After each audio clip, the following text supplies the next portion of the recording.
I pray you love your black queens. Black kings, I said I pray you love your black queens. I pray you love them as much as you love the next blonde and brunette, Latino, Asian, and whoever is left. I pray your preferences are only due to taste rather than hate, and your disregard for the sweetest juices because you don't have the sweetest too. But don't you dare put these black queens down when you were raised up by one. These queens marry your mothers, aunties, grandmas, sisters, cousins and nieces. So how is it your love all of a sudden ceases for a black girl? When they need more compassion and love than ever. Because the world portrays every other type of woman as above and better, and you add fuel to the fire with your ignorance attire. Mocking their skin tone, casting more shade in them and putting them in a darker place. Ironic, the pot calling the kettle black when the pot should have the kettle's back. You make them feel like shit so they find comfort in bleaching, and rather than shedding light and love, you'd rather beg for a lighty's love. You mock their hair, giving them mixed signals in the process. You say no to their natural hair, and then you still weave, and then call them fake because it deceives from their true selves. But you don't realize how much you've lowered their self-esteem, because ideally they'd like to have their natural hair out. But they're still scarred from the first time a black boy laughed at them because they could barely put their hair in a bun. But believe me, they can have hair in abundance, as long as they were given enough confidence and used the right substance. I'm not implying that self-hate and wearing weave work in tandem. I'm simply speaking up for those whose confidence have been hurt by random.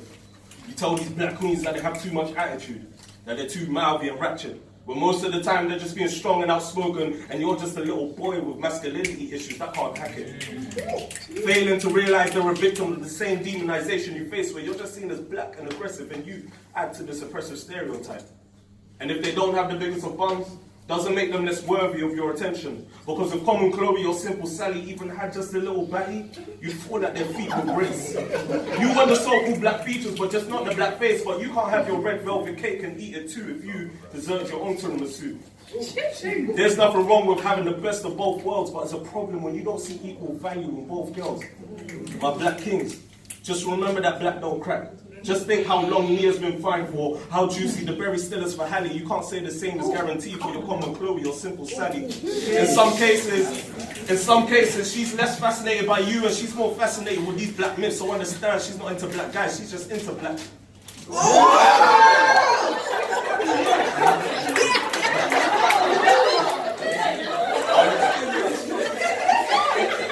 I'm drunk. I'll leave that for your imagination. My black kings, don't turn these black queens against you. They'll always have your back. Just understand that there's not a thing that they lack, because the grass isn't greener on the other side, since they're all on a level playing field. So I hope my prayer yields your love for your black queen as much as you love the next blonde or brunette, Latino, Asian, and whoever is left. I pray your preferences are only due to taste rather than hate, and your disregard for the sweetest juices because you don't have the sweetest too. I pray you love your black queens.